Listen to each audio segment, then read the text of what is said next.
Hello students, हम कर रहे थे theory chapter number 2 basic accounting terms and हम मोस्टली डेफिनेशंस कवर कर चुके हैं। We are almost at the end. ठीक है, तो स्टार्ट करें। आज आप लोग लिखिए नंबर 25 डिस्काउंट। आज की फर्स्ट डेफिनेशन डिस्काउंट। डिस्काउंट का बेसिक मीनिंग क्या समझते हैं? डिस्काउंट वो आइटम है जो हमें बहुत पसंद है, जिससे हमारा प्राइस कम हो जाता है। जो हम प्रोडक्ट खरीदने जाते हैं उसका प्राइस कम हो जाता है। फॉर एग्जाम्पल, आप मॉल में शॉपिंग करने गए, आपको एक शर्ट पसंद आई जिसका प्राइस लिखा हुआ है 1000 रुपीज, एमआरपी लिखा है 1000 एंड मान लो उस पे 10% ऑफ था, तो 1000 का 10% 100, तो 100 माइनस हो गए, तो हमें कितने पे करने हैं? 900। ऑब्वियसली अच्छा लगेगा। तो जो 100 ऑफ हुए उसे क्या बोलते हैं? डिस्काउंट। तो डिस्काउंट का बेसिक मीनिंग होता है a reduction in price. A reduction in price. अभी तक तो हम डिस्काउंट का यही मीनिंग समझते हैं, बट एक्चुअली में डिस्काउंट दो टाइप के होते हैं। आज हमें वो सीखना है, तो बहुत ध्यान से समझना, क्योंकि आज की क्लास का मेन टॉपिक यही है। तो स्टार्ट करें। डिस्काउंट होते हैं दो टाइप के, ट्रेड डिस्काउंट, कैश डिस्काउंट।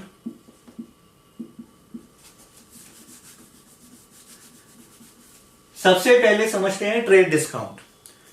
मान लो आप किसी होलसेल मार्केट में गए।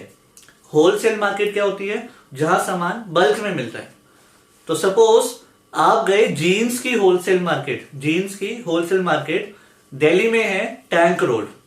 तो मान लो आप उस टैंक रोड में गए और आपको एक शॉप के बाहर एक जीन्स दिखी डमी में। ठीक है, आपको वो जीन्स पसंद आई, तो आपने उनसे पूछा, हाँ जी भाई साहब प्राइस बताओ। तो उन्होंने उस जीन्स का प्राइस बताया 1000। उन्होंने कहा एक जीन्स 1000। तो आपने उससे पूछा शॉपकीपर से कि सर कुछ डिस्काउंट मिलेगा? तो उसने कहा सर प्लीज आप आगे जाइए, भाई साहब अगली शॉप पे जाइए। ऐसा नहीं है कि वो रूड हो रहा है आपके साथ। पॉइंट ये है कि उनके पास एक जीन्स के कस्टमर के लिए टाइम नहीं है। रीजन, वहां पे बल्क में जीन्स बिकती हैं। एक एक पैकेट उनका 100 जीन्स का होता है और उनके रोज पैकेट्स बिकते हैं। तो वो लोग होलसेल में डील करते हैं, एक एक जीन्स के लिए उनके पास टाइम ही नहीं है। ठीक है, तो उन्होंने हाथ जोड़े कि भाई साहब प्लीज आगे जाइए। अब मान लो आपने बोला कि सर अगर मैं 500 जीन्स लूं तो? अब वो आप में इंटरेस्ट दिखाएगा। पहले तो वो आपको अंदर बुलाएगा, आइए भाई साहब। फिर वो आपका चाय कॉफी ऑफर करेगा कि क्या लेंगे, चाय या कॉफी। बिस्किट्स भी साथ में आएंगे। ठीक है, उसके बाद वो आपसे बात करेगा कि हाँ जी सर कितनी जीन्स लेनी है?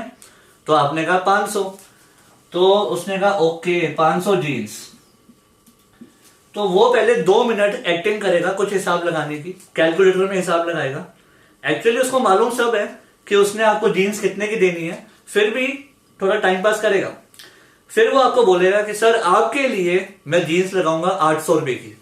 एक जीन्स 800 रुपए की, मतलब जो जीन्स 1000 की थी वो आपको 800 में देने को तैयार है।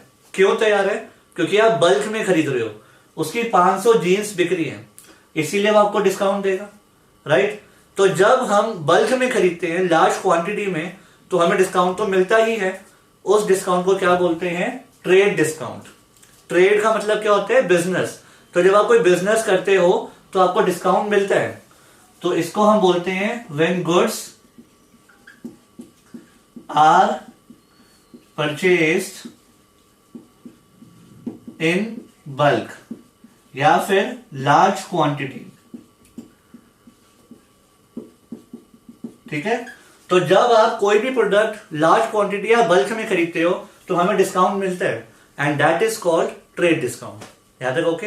एक और एग्जांपल, मान लो आपने एक पेप्सी ली, 500 ml की पेप्सी, सपोज 35 रुपीज की आती है।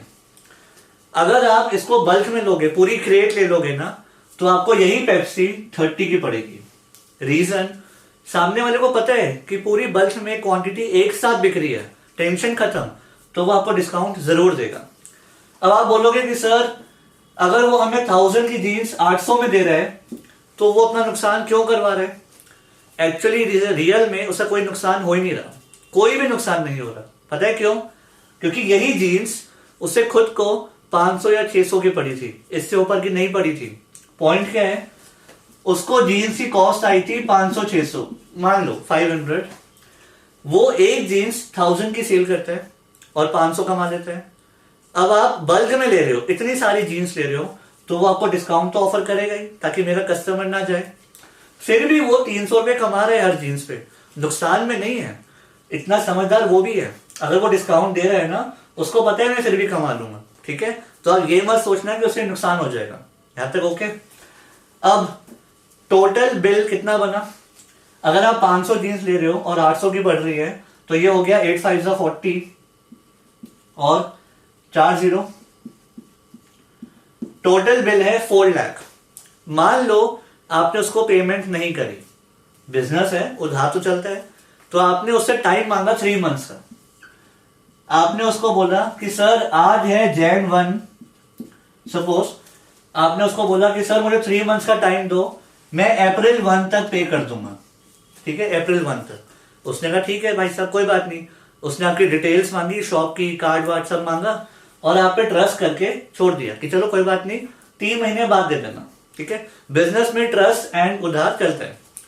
अब हुआ क्या, आपको पेमेंट करनी थी April 1 को, आप उसके पास चले गए March 1 को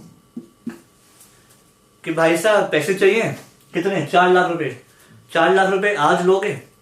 अब आप बताओ क्या वो मना करेगा? बिल्कुल नहीं, वो कहेगा दे दो भाई साहब। तो आपने बोला एक शर्त पे दूंगा, एक कंडीशन पे, क्योंकि मैं आपको जल्दी पेमेंट दे रहा हूं टाइम पे, तो मुझे थोड़ा सा डिस्काउंट चाहिए।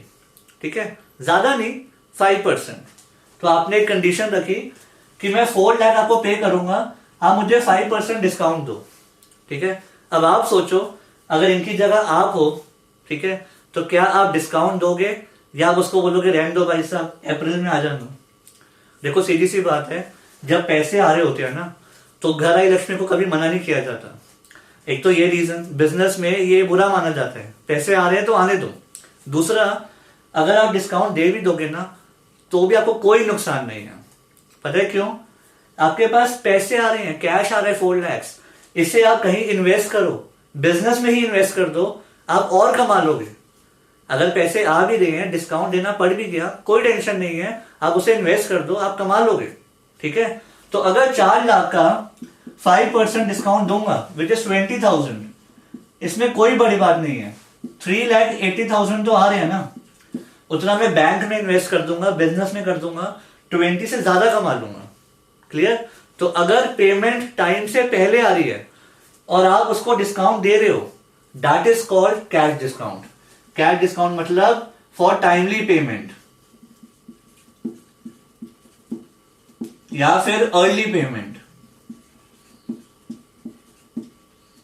ये तो एग्जांपल था अर्ली पेमेंट का, पहले आ गई। एक और एग्जांपल, मान लो मुझे April 1 को पे करने हैं सपोज, एंड इन भाई साहब को मालूम पड़ गया कि जो पेमेंट करने वाली बात है, ये भाई साहब आजकल लोगों की पेमेंट नहीं कर रहे। सपोज इस सेलर को मालूम पड़ गया कि जो बायर है वो लोगों की पेमेंट नहीं कर रहा, वो गड़बड़ कर रहा है, उसका बिजनेस थोड़ा डाउनफॉल आ रहा है, तो इसको टेंशन हो रही है पैसे आएंगे या नहीं आएंगे। तो इसने फोन किया April 1 को कि भाई साहब मेरी पेमेंट तो कर दो।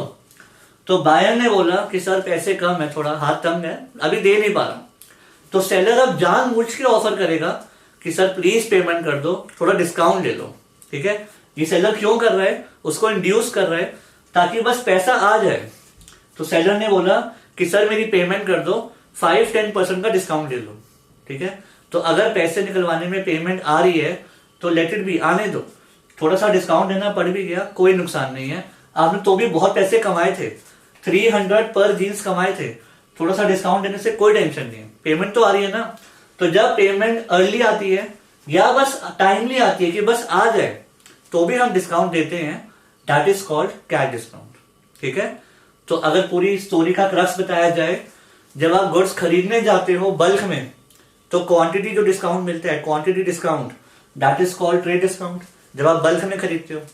और जब आप पेमेंट करते हो उस टाइम पे डिस्काउंट मांगते हो, जो हमारी आदत होती है, तो that is called cash discount.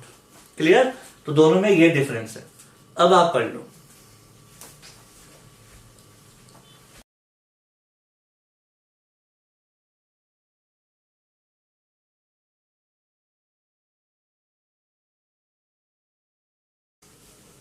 तो अब आगे करते हैं next definition, bad debts. Bad debts, अब इसका क्या मीनिंग है?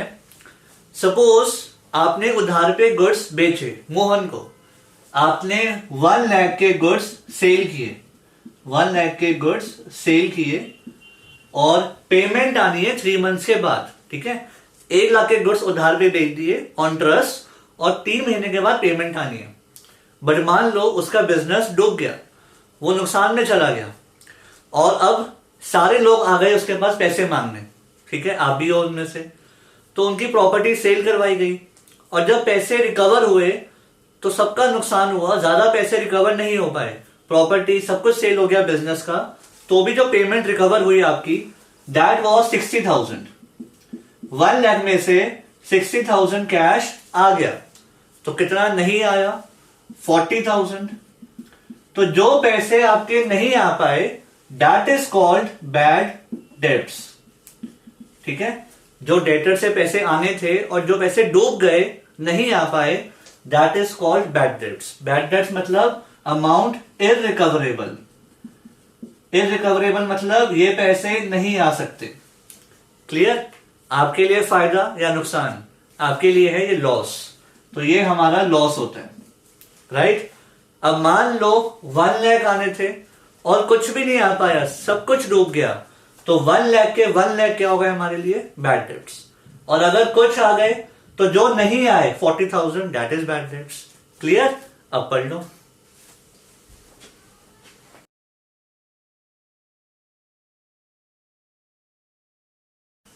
तो अब नेक्स्ट डेफिनेशन है बैलेंस शीट।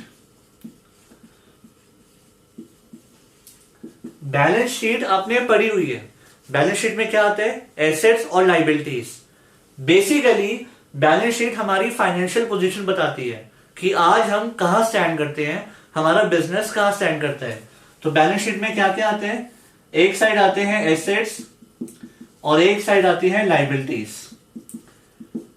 तो बैलेंस शीट हमें यह बताता है कि कहां कहां पे पैसे इन्वेस्टेड हैं, कौन कौन से एसेट खरीद रखे हैं और किन किन का पैसा देना है, राइट। तो बेसिकली इन शॉर्ट ये हमारी फाइनेंशियल पोजीशन बताती है। क्लियर? अब पढ़ लो।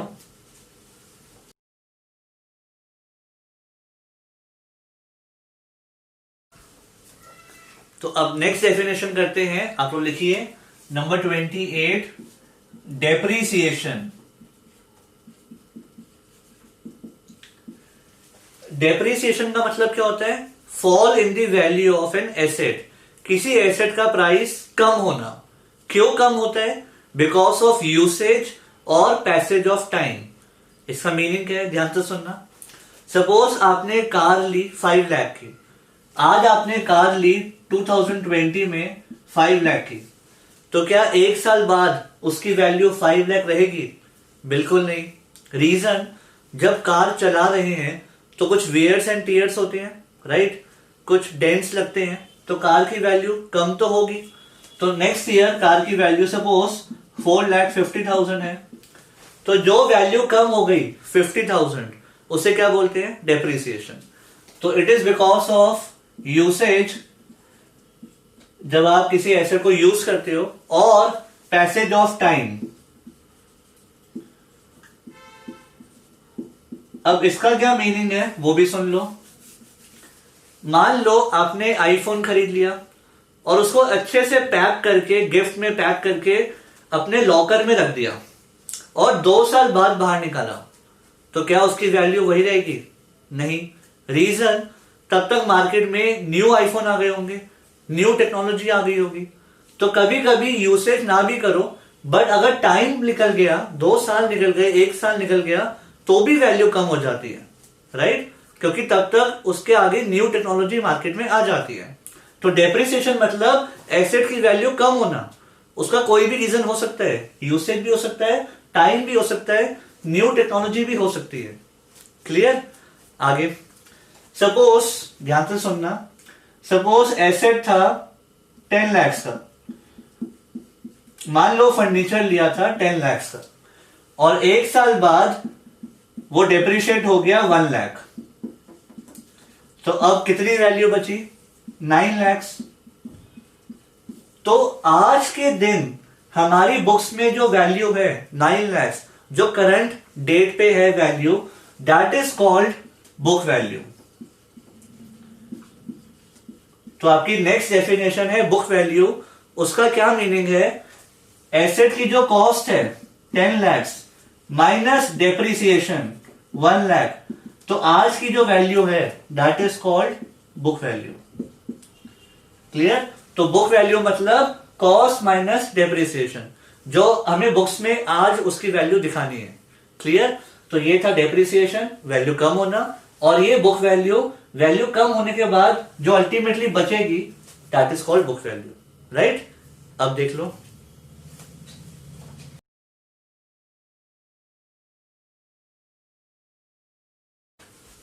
तो अब नेक्स्ट डेफिनेशन करेंगे नंबर 30, कॉस्ट ऑफ गुड्स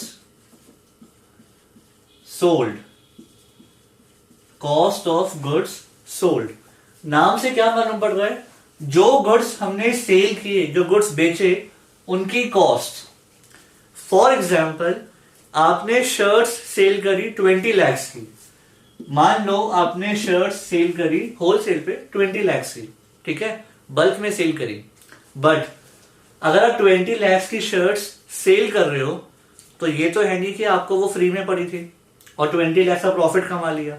ऐसा तो हुआ नहीं। पहले वो शर्ट्स आपने भी तो खरीदी होंगी मैन्युफैक्चरर से। तो मान लो आपको वो शर्ट्स पड़ी थी 10 लाख की, जो उसका परचेज प्राइस था वो 10 लाख था। अब पॉइंट क्या है? कॉस्ट ऑफ गुड्स सोल्ड का मतलब होता है जो गुड्स आपने बेचे उनकी आपको क्या कॉस्ट पड़ी थी, उसके अंदर खाली परचेज प्राइस नहीं आता। मान लो आपने ये शर्ट्स 10 लाख में खरीदी, बट शर्ट्स को यहां तक लाने में, अपने गोडाउन तक लाने में कुछ ट्रैवलिंग भी तो खर्च करी होगी। तो ट्रक से सामान आया एंड मान लो आपने कन्वेंस खर्च किया 1 लाख सपोज, ठीक है, 10 लाख की शर्ट्स थी, 1 लाख खर्च कर दिया ट्रैवलिंग में। टोटल वो शर्ट्स आपको कितने की पड़ गई? 11 lakh. That is called cost of goods sold. मतलब जो गुड्स आपने बेचे उनकी आपको क्या कॉस्ट पड़ी थी। राइट? तो अगर 20 में बेचे, 11 लाख आपको कॉस्ट पड़ी थी, तो कितना कमा लिया प्रॉफिट? 9 लाख। तो इन शॉर्ट इस कॉस्ट में सब कुछ आता है, परचेज कॉस्ट भी आ जाएगी और ट्रैवलिंग का खर्चा भी आ जाएगा। ठीक है? तो अभी थ्योरी के लिए इसका इतना ही मीनिंग है। फिर आगे जब आप प्रैक्टिकली करोगे हायर लेवल पे, तो इसको डिटेल में सीखेंगे कैसे निकालते हैं। बट ये सीखेंगे हम आगे जाके सेकंड टर्म में। राइट? अभी के लिए इतना पढ़ लो।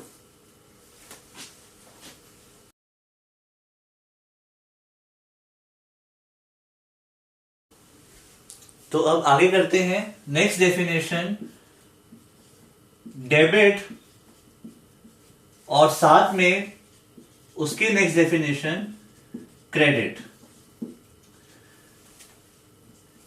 डेबिट, क्रेडिट, ये दो वर्ड्स अकाउंट्स के सबसे इंपॉर्टेंट वर्ड्स हैं। पूरी 11th 12th ग्रेजुएशन MBA हर जगह आपको ये वर्ड्स सुनने को आएंगे, दिखेंगे। इसके बिना अकाउंट्स हो ही नहीं सकती। बट प्रॉब्लम ये है कि ये वर्ड्स आपको सीखने को मिलेंगे नेक्स्ट मंथ जब हम करेंगे जर्नल। जब ये चैप्टर करेंगे, this is the most important chapter of accounts. इसके बिना अकाउंट्स नहीं हो सकती। जब ये चैप्टर करोगे उसके बाद आपकी मेन अकाउंट स्टार्ट होती है। ठीक है? तो ये दो वर्ड्स इस चैप्टर में समझ आएंगे, बट थ्योरी में दिए हुए हैं, तो हमें कुछ तो लर्न करना है। अब वो कैसे करना है, बहुत ध्यान से सुनना। किसी भी अकाउंट की दो साइड्स होती हैं, एक लेफ्ट साइड, एक राइट साइड। लेफ्ट साइड होती है डेबिट, राइट साइड होती है क्रेडिट। ये क्या होता है डेबिट क्रेडिट, ये अभी समझ में नहीं आएगा, ये आपको नेक्स्ट मंथ ही समझ आएगा। बट फिलहाल लर्न करने के लिए आपको इतना लिखना है। अगर इसकी डेफिनेशन आ गई तो आप लिखोगे there are two sides of account, left and right. Left side is debit side. और अगर इसकी आ गई, there are two sides of an account, left and right, right side is credit side. बस इतना ही लिखना है, ठीक है। फिर समझ में आएगा ये जर्नल में। अब आप पढ़ लो।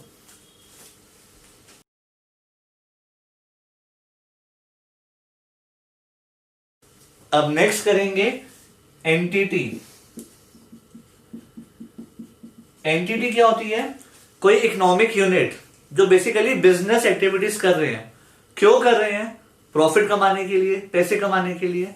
फॉर एग्जाम्पल टाटा हो गई, रिलायंस हो गई, ये सारे बिजनेस एक्टिविटीज कर रहे हैं to earn money, right. Entity basically 3 types की होती है मेन, और वो क्या होती है? एक होती है सोल प्रोप्राइटर, या तो आप अकेले काम कर लो। सोल प्रोप्राइटर मतलब कोई एक अकेले काम कर रहे हैं। 11th में जो आप अकाउंट्स पढ़ रहे हो वो सोल प्रोप्राइटर के ऊपर पढ़ रहे हो, अकेला बिजनेसमैन, ठीक है। एक होती है पार्टनरशिप, जिसमें कम से कम 2 लोग होते हैं, 2 या 2 से ज्यादा। ये हम पढ़ेंगे 12th में। इसमें कंपैरेटिवली थोड़ी ज्यादा इन्वेस्टमेंट होती है, क्योंकि 2-3 लोग मिलकर काम करते हैं, राइट। फिर एक होती है कंपनी, जब काफी सारे लोग मिलकर काम करते हैं। ऑब्वियसली कंपनी ज्यादा हाई लेवल पे होती है, करेक्ट। सबसे पहले सोल प्रोप्राइटर अकेला, जो आप 11th में पढ़ रहे हो। फिर पार्टनरशिप जो 12th में पढ़ोगे। फिर कंपनी जिसमें ज्यादा लोग होते हैं, वो भी आप 12th में पढ़ोगे, राइट। तो एंटिटी का मतलब क्या हो गया? कोई इकोनॉमिक यूनिट जो बिजनेस एक्टिविटीज कर रहे हैं to earn money, to earn profit. Clear? अब पढ़ लो।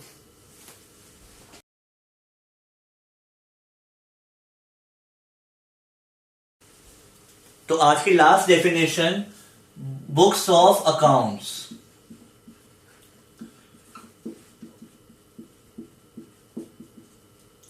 नाम से ही मालूम पड़ रहा है, अकाउंट्स में जो हमारी बुक्स बनती हैं। देखो, आप कोई भी ट्रांजैक्शन करो, जितनी भी फाइनेंशियल ट्रांजैक्शंस होंगी उन्हें रिकॉर्ड तो करना ही है, करेक्ट। अभी तक आपने सीखा अकाउंटिंग इक्वेशन, बट आज के टाइम पे अकाउंट्स में अकाउंटिंग इक्वेशन नहीं बनाते हम। जब हमें अपने अकाउंट्स मेंटेन करने होते हैं, अपनी ट्रांजैक्शंस को रिकॉर्ड करना होता है, तो हम उसमें बनाते हैं journal, ledger, trial balance, cash book. I know अभी तो आपको इनमें से किसी का भी मीनिंग नहीं पता, ये हम सब सीखेंगे, बट 1 मंथ के बाद ये सारे चैप्टर्स आपके फर्स्ट टर्म में कवर होंगे। तो बेसिकली भले ही आप सोल प्रोप्राइटर हो, या तो आप पार्टनरशिप हो, या आपकी कंपनी है, अकाउंट्स तो सबके रिकॉर्ड होंगे, इसमें रिकॉर्ड होते हैं, ठीक है। सो यहां से आपकी स्टार्ट होगी मेन अकाउंट्स, जो हम नेक्स्ट मंथ सीखने वाले हैं। फिलहाल थ्योरी के लिए आप इतना समझ लीजिए, बुक्स ऑफ अकाउंट्स मतलब जिसमें हमारे अकाउंट्स रिकॉर्ड होते हैं, फाइनेंशियल ट्रांजैक्शंस रिकॉर्ड होती हैं, एंड उसमें बनते हैं जर्नल, लेजर, कैश बुक, ठीक है। अब पढ़ लो।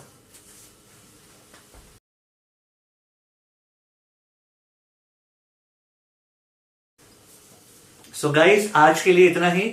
अब इस चैप्टर में बस एक क्लास रह गई, तो उसके बाद हमारा टेस्ट है। तो आप लोग इसको लर्न करना स्टार्ट कर लो, डेफिनेशंस को। फिर नेक्स्ट क्लास कवर अप करके टेस्ट रखेंगे, ठीक है। सो सी यू इन नेक्स्ट क्लास।